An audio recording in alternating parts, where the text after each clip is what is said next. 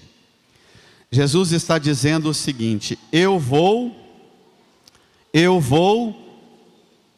beber o cálice na última hora, quando eu disser tenho sede, escarnecendo de mim, eles me darão uma esponja embebida em vinagre, para que eu chupe um pouquinho daquele líquido e vomite, e tenha o desconforto e o mal-estar de sentir cheiro de vinagre.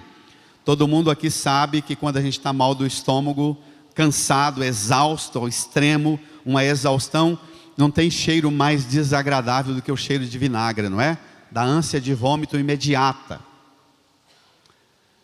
E ele diz: eu vou beber um cálice, uma esponja embebida em vinagre na última hora.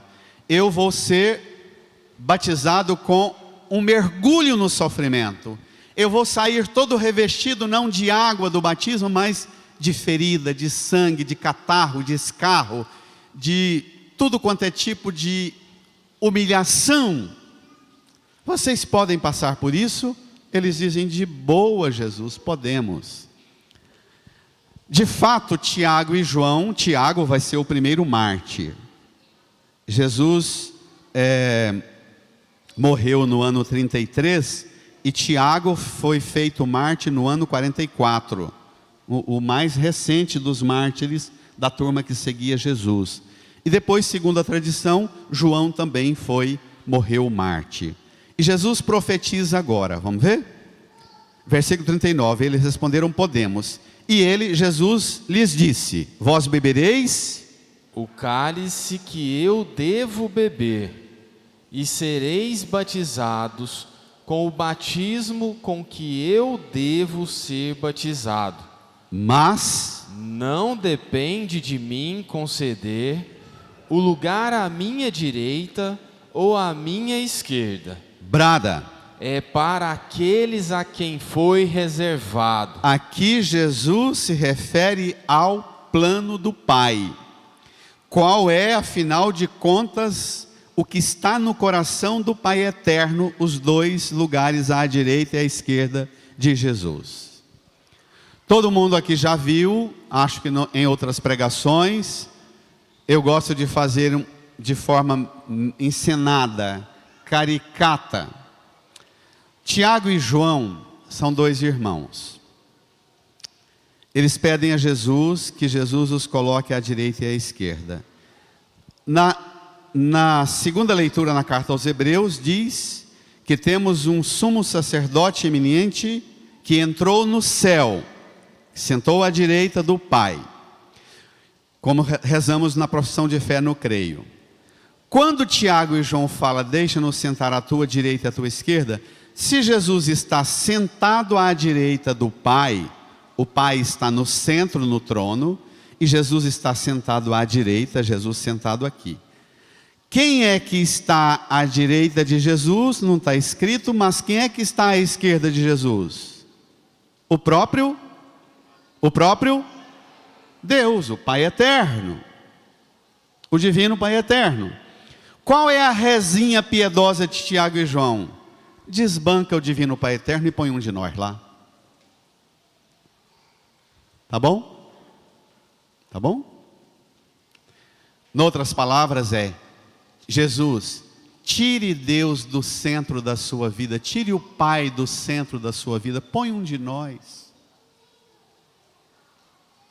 Ainda que o Senhor fique no centro, mas ponha um de nós no lugar desse Deus que te pede absurdo, e pede absurdo de nós, que renunciemos a nós mesmos, que tomemos a nossa cruz e o sigamos.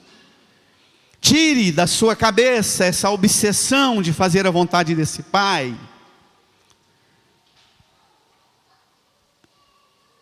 Mas o mais grave vem agora. Versículo 41. A divisão na igreja. A primeira divisão na igreja. Versículo 41. Quando os outros 10 discípulos ouviram isso, indignaram-se com Tiago e João. Primeira grande divisão na igreja.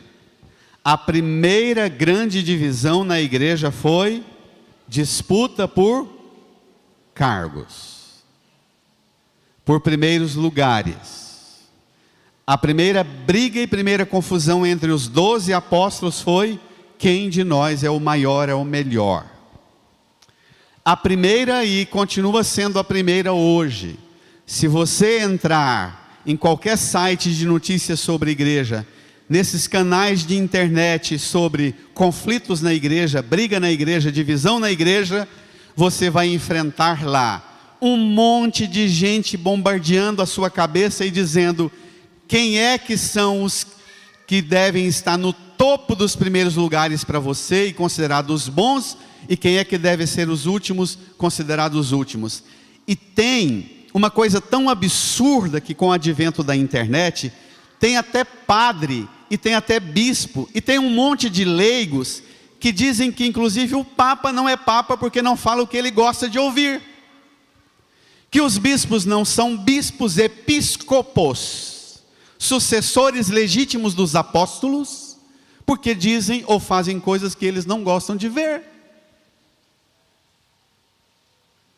Tem na igreja um grupo que chamam de sede vacantistas, que dizem que a sede de Pedro está vazia. Esses são muito piores do que Tiago e João, porque eles não só brigam, mas eles esvaziam Cristo e esvaziam a igreja da identidade que a igreja tem e é. O Papa não é Papa porque faz coisa que eu gosto ou diz coisa que me agrada. Houve uma divisão. Quando aconteceu a divisão, versículo 42, a briga pelo poder, pelo prestígio, pelo privilégio, Jesus os chamou e disse, versículo 42, vós sabeis que os chefes das nações as oprimem, e os grandes as tiranizam. Espere lá, para você continuar lendo e entender o que vem, você precisa dar conta de ler os jornais de hoje e entender as notícias de hoje. Jesus diz que os chefes das nações as oprimem e os grandes as tiranizam. Hoje, na sociedade de hoje, os chefes e os grandes oprimem e tiranizam as nações? Sim. Se você não souber interpretar os jornais de hoje, você não saberá interpretar o evangelho de agora. Por isso que esse tipo de gente que não gosta de notícia, porque acha que ficar sabendo do que está acontecendo é ruim, não, é ruim a interpretação que você pode fazer da notícia, mas notícia é fundamental. Ficar por dentro do que fazem e realizam os chefes das nações e os grandes é fundamental para ser cristão, porque nós devemos mirarmos-nos no modelo oposto do que são opressores e tiranos.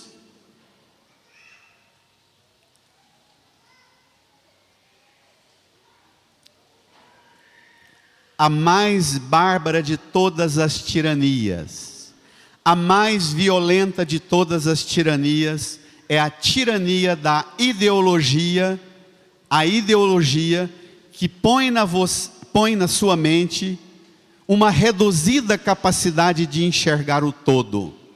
Você passa a olhar pela janelinha da sua corrente ideológica e só enxerga o mundo e a realidade a partir desse quadrado.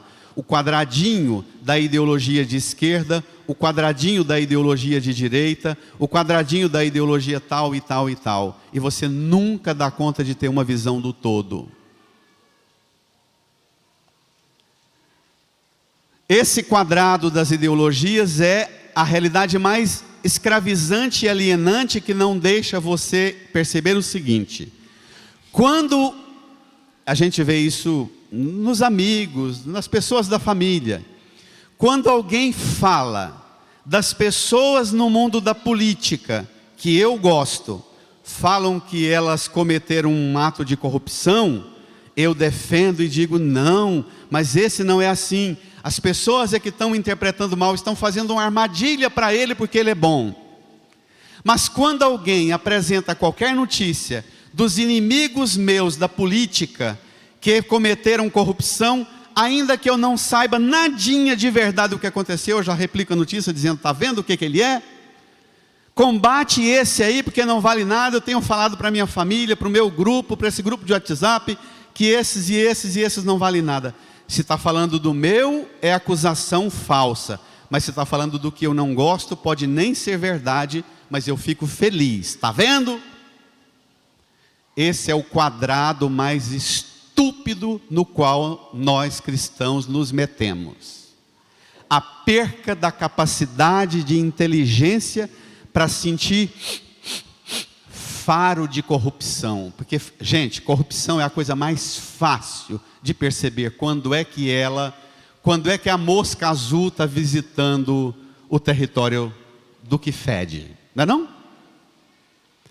O problema é que nós pensamos em corrupção somente quando é o oposto do que nós acreditamos. E aí, esta visão reduzida da realidade torna-nos homens e mulheres incapazes.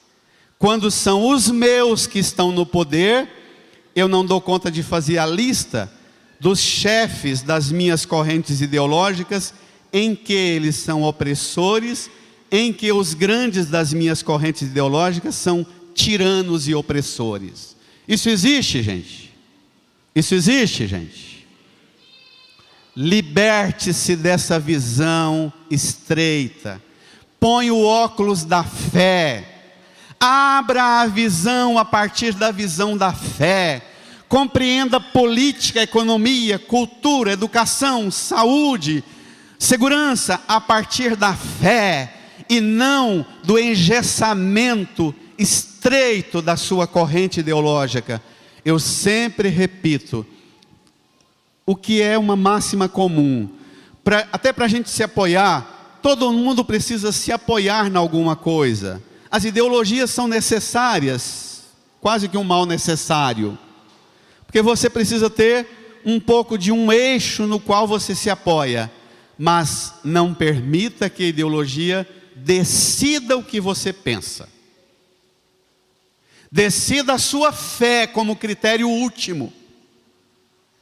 A fé é que tem que ser o critério último do que você vê, do que você interpreta, do que você vive, do que os chefes e os grandes fazem. Você deve olhar para os chefes e os grandes a partir do óculos da fé, e não da sua estreita visão e corrente ideológica com a qual você se assentou por preguiça de entender uma visão mais ampla das coisas. Está claro? Agora vem o passo seguinte. Repito, se você não der conta de ler jornais e assistir notícias e interpretar em que os chefes e os grandes são opressores e tiranos, você nunca vai dar conta de ser cristão, porque o critério é, a partir do modelo que eu não devo copiar, eu me volto para o que eu devo ser. E aí, versículo 44 e 45 decidem o resto. 43. Mas entre vós não deve ser assim. Quem quiser ser grande, seja vosso servo. E quem quiser ser o primeiro, seja o escravo de todos. Ai, ai, ai. Sair de chefe e de grande. Sair de grande e de primeiro para servo e escravo. Servo e escravo, minha gente, são dois conceitos. São dois conceitos impressionantes. Impressionantes com os quais eu tenho lidado agora por último. Em que consiste ser servo e ser escravo? Cuidado, não sou eu pregador, e nem é o pregador das suas correntes dos canais e sites de notícia que você lê, ou que você ouve todo dia os videozinhos do padre, daquela pregadora e daquele pregador que decide o que você pensa, não é ele que vai colocar uma camiseta, um jaleco, um cordão no seu peito, uma cruz, um símbolo no peito, e dizer para você o que é ser serva e servo e escravo, não. Cuidado! Você só terá noção do que é ser servo e ser escravo a partir de um único e absoluto critério: ele pregado na cruz. Sabe por quê? Ele vai dizer que ele é a medida do servo e do escravo. Versículo 45. Porque seja servo e seja escravo de todos, porque existe um modelo e uma referência. Bradem, versículo 45. Porque o Filho do Homem não veio para ser servido, mas para servir e dar a sua vida como resgate para muitos. Várias Bíblias apresentam traduções diferentes. A obra da redenção em favor da multidão ou da totalidade do povo. Morre, mergulha no sofrimento para resgatar a multidão, resgatar todo o povo, resgatar muitos.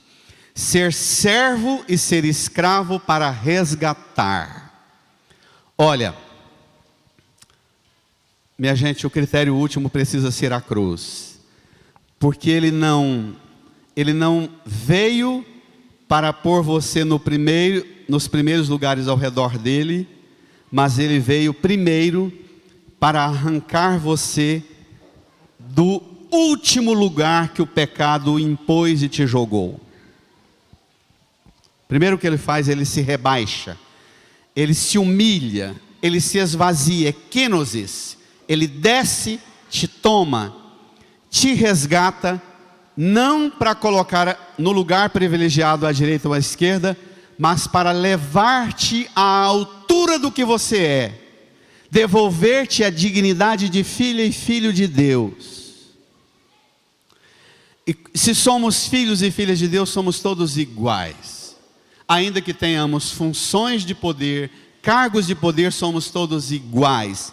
Tanto no que temos de melhor, quanto no que temos de riscos de queda e de fracasso o tempo inteiro. O grande erro que nós cometemos quando damos a homens da religião, ou a homens revestidos de poder, o revestimento da religião, o grande erro é que a gente pensa que, porque representa a religião, é infalível. Porque representa a religião, não tem perigo de cometer pecado. Eu vou entrar num tema muito delicado, mas muito delicado,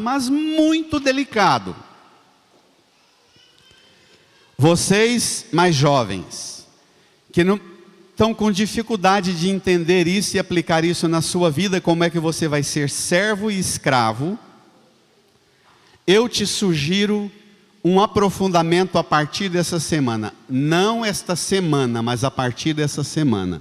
Você vai pegar seu celular, vai entrar na internet, você vai começar a pesquisar dois conceitos. Você vai entrar lá. E pesquisa, mas pesquisa muito. Eu quero ver vocês inflamados com esse tema.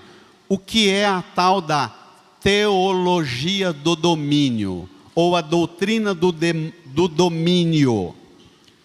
Também numa palavra chamada de teonomismo.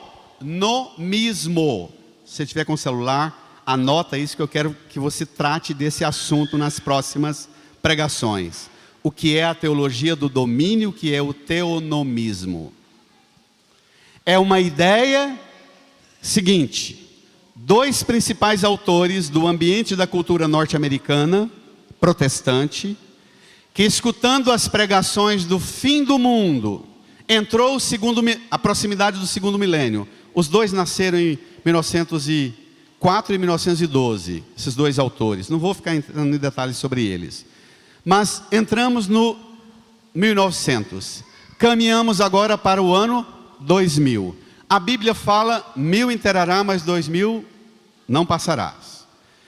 E a pujança da economia norte-americana no início do século, a pujança do poderio técnico, bélico, científico, tecnológico norte-americano, e todo mundo falando, pronto, agora caminhamos, o último século a gente vai virar para o ano 2000 e tudo vai acabar antes de completar 2000. Um grupo de gente de poder, estou citando, não vou citar os autores que eu estudei, para não ser pesado, um grupo de financiadores da pregação do Evangelho, chamam uns teólogos e uns pregadores e dizem assim, vocês precisam parar com esse negócio de fim de mundo. Vocês precisam pensar um raciocínio melhor. A gente está trabalhando para a economia, para o sucesso, para a glória da nossa maior potência norte-americana, a potência do planeta que decide o planeta, e vocês falando em fim do mundo, vai desanimar o povo de trabalhar, de lutar, porque vai acabar mesmo? Aí esses dois pesquisadores começam a elaborar essa teologia ou teoria do domínio ou teonomismo, que é o seguinte, não vai haver o fim do mundo. Nós cristãos estamos aqui na terra para organizar o mundo segundo a ordem da Bíblia. E a ordem da Bíblia, teologia protestante, vocês sabem, é diferente da teologia católica.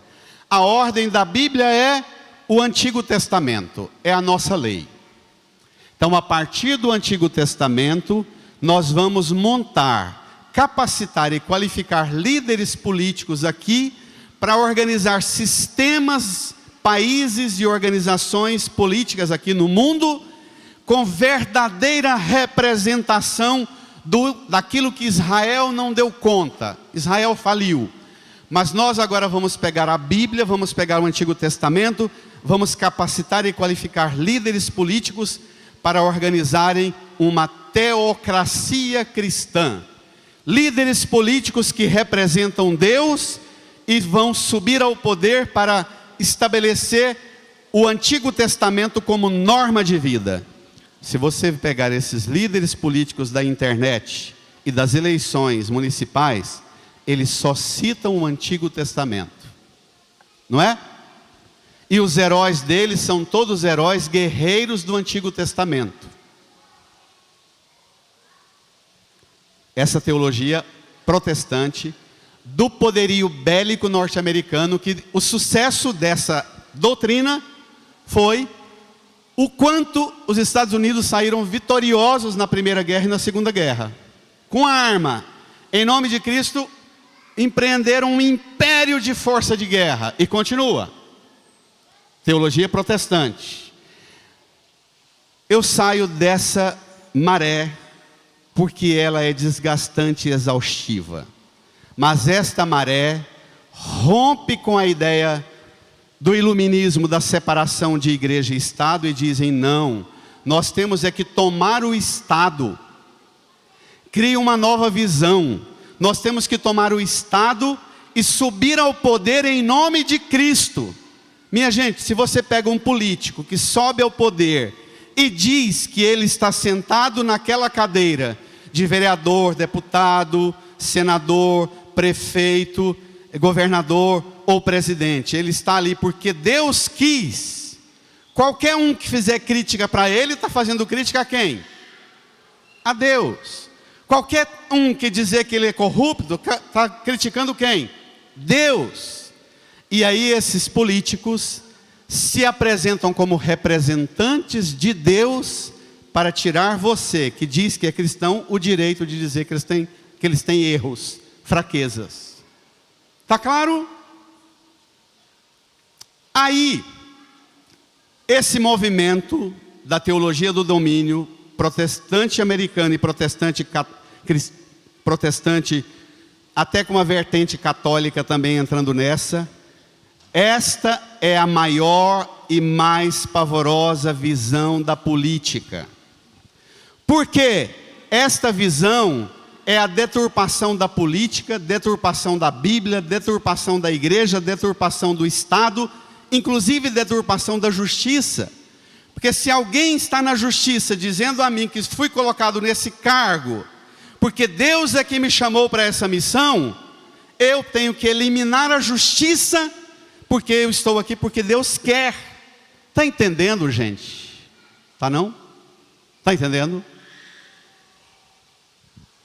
Nós estamos falando de 2 apóstolos que pediram de Jesus os 2 principais lugares de glória do lado dele.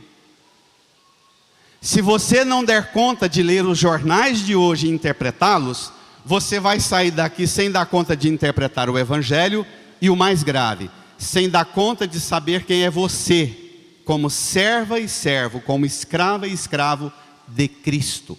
Está claro?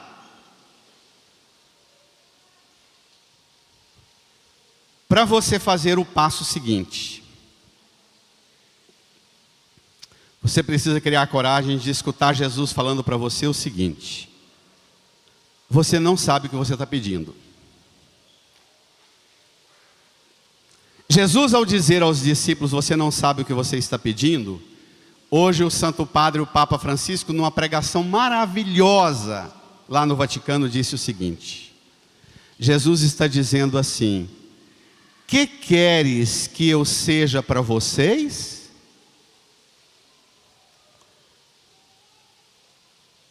Jesus está dizendo, o cálice que eu sou um tipo de Messias, que na verdade não corresponde às expectativas suas. Repito, o que Jesus está dizendo para Tiago e João é: eu sou um tipo de Messias que vou sofrer, morrer na cruz, e vocês estão decepcionados porque eu sou um tipo de Messias que não corresponde às expectativas de vocês.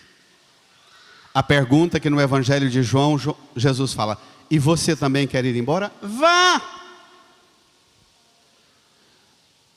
Eles querem que Jesus mude quem Ele é para pôr-se a serviço do que eles ambicionam. E Jesus diz: não, o cálice que eu vou beber, e não são vocês que decidem se bebo ou não. Amém? Quem decide o cálice que eu vou beber é o meu Pai, porque o meu Pai enviou-me aqui com uma finalidade: resgatar vocês do pecado e da morte, coisa que glória no mundo, que chefe nenhum do mundo, que grande nenhum do mundo será capaz de dar a vocês. O que eu posso dar a vocês, o resgate do pecado e da morte. Os grandes e os chefes deste mundo, nem os piores e nem os melhores serão capazes de dar isso a vocês. E eu não vou fugir dessa missão. Uma salva de palmas para ele. Vai, igreja, reage.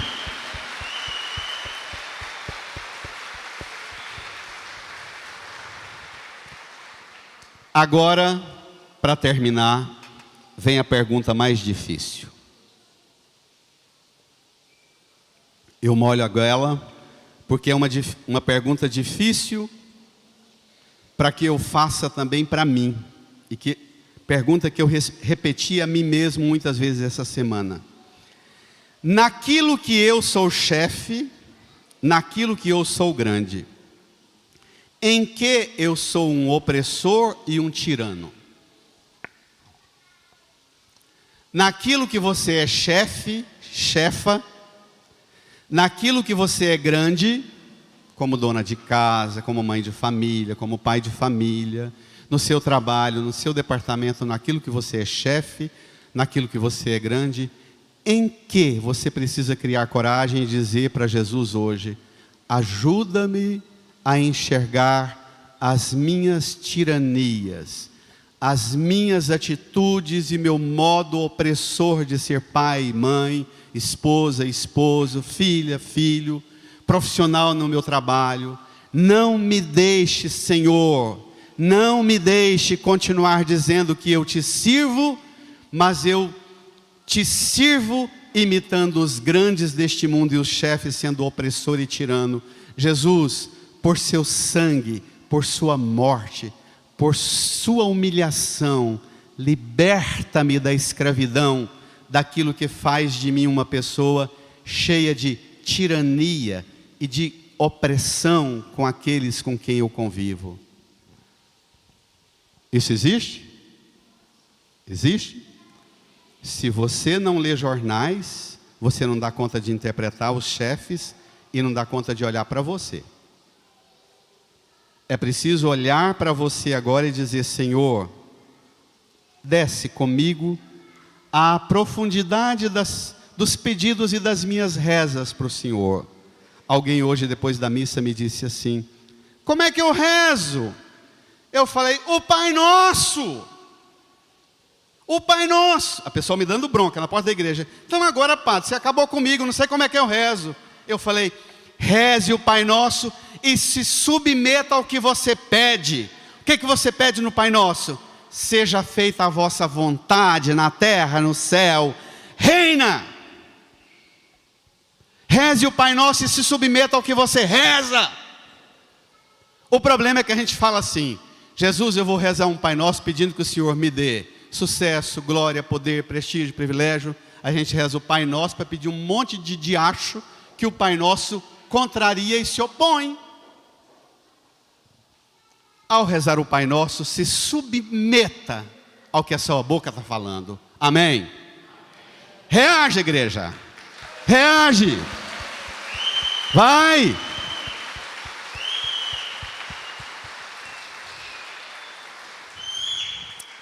Mas agora, eu queria que você deixasse Jesus exatamente do alto da cruz, revestido da glória do sofrimento, da paixão, da dor, que é a glória do amor e da obediência ao Pai.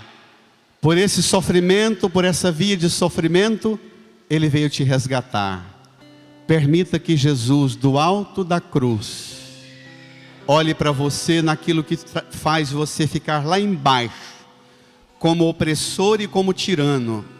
Crianças, pai e mãe, cochicha no ouvido da sua criança em que ela é opressora e tirana também, porque tem criança que é opressora e tirana também, na birra, na teimosia, na desobediência. Qual é a tirania de uma criança, de um jovem, de um adolescente, de um adulto, de um idoso? Incline a sua cabeça, fale para Jesus que você aceita, que Ele liberte você de tudo que faz você imitar os chefes e os grandes, os opressores e os tiranos. Fale para Ele que você aceita que Ele te resgate, te liberte dessa escravidão, da opressão e da tirania sua, que você impõe sobre os outros e que os outros impõem sobre você. Fale com Ele.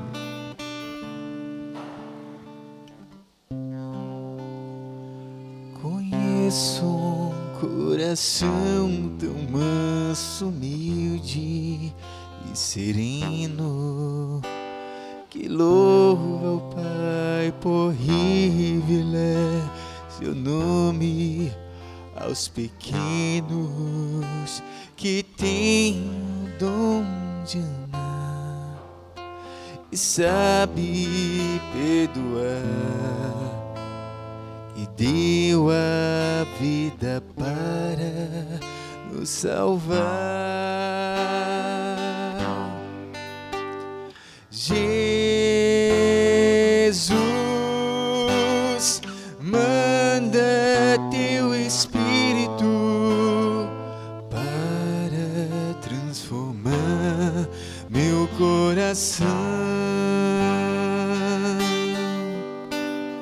Jesus, manda teu Espírito para transformar meu coração. Lava, purifica e restaura-me de novo. Lava, purifica e restaura-me de novo. Serás o nosso Deus. Serás o nosso Deus e nós seremos o teu povo. Derrama sobre nós a água do amor. Derrama sobre nós água do amor. O Espírito de Deus, nosso Senhor. Espírito de Deus, nosso Senhor. Vamos cantar, Jesus. Jesus, manda teu Espírito para transformar meu coração. De pé, levante-se. Jesus, manda teu Espírito para transformar meu coração. Estenda as mãos aqui para a cruz de Jesus. Reze comigo, Senhor Jesus. Senhor Jesus, Eu preciso eu preciso da mão do Senhor, da mão do Senhor, me resgatando me resgatando hoje, hoje, agora, agora, da força do pecado, da força do pecado, da força da opressão da força da opressão e da tirania e da tirania que habita meu coração, que habita o meu coração, que fere a minha vida que fere a minha e me vida faz ferir e me faz a ferir vida dos outros. a vida dos outros. Jesus, Jesus, resgata-me resgata desta opressão, desta opressão, desta tirania, desta tirania minha e dos outros, minha e dos e outros, faz de mim, e faz de mim, santifica, santifica, abençoe abençoa as minhas mãos, as minhas mãos, faz de mim faz de mim um servo, um servo, um escravo um escravo do seu amor, do seu amor, resgatador resgatador para o amor. para o amor. Põe a mão no seu coração e faça a sua oração agradecendo a Jesus que te resgata e faz de você serva e servo, escrava e escravo do amor. Do amor, só o amor que é capaz de resgatar os outros, mais do que condenar e apontar os erros, mas resgatar e libertar os outros da opressão e da tirania, de toda sorte, do pecado, do mal, das potências do mal, dos vícios, das fraquezas, da sujeição e submissão às ideologias opressoras, tiranas, que escravizam tantas pessoas. Agradeça a Jesus. Obrigado, Senhor, por nos libertar, nos resgatar e fazer de nós servas e servos do amor do Pai. Amém. Dê um abraço carinhoso em quem está do seu lado e um beijo. Deseja a paz de Cristo. Saudai-vos. Jesus, manda teu Espírito para transformar meu coração.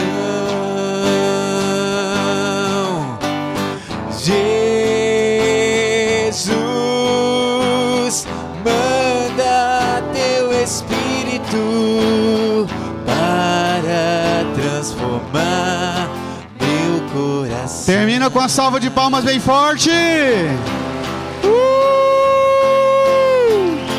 Reage, igreja.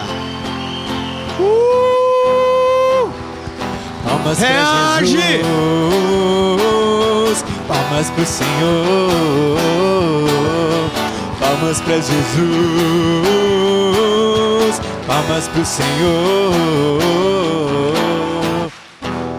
E professa com todo vigor: creio Em Deus Pai Todo-Poderoso, Criador do céu e da terra, e em Jesus Cristo, seu único Filho, nosso Senhor, que foi concebido pelo poder do Espírito Santo, nasceu da Virgem Maria, padeceu sobre Pôncio Pilatos, foi crucificado, morto e sepultado, desceu à mansão dos mortos, ressuscitou ao terceiro dia, subiu aos céus, está sentado à direita de Deus Pai Todo-Poderoso, donde há de vir a julgar os vivos e os mortos.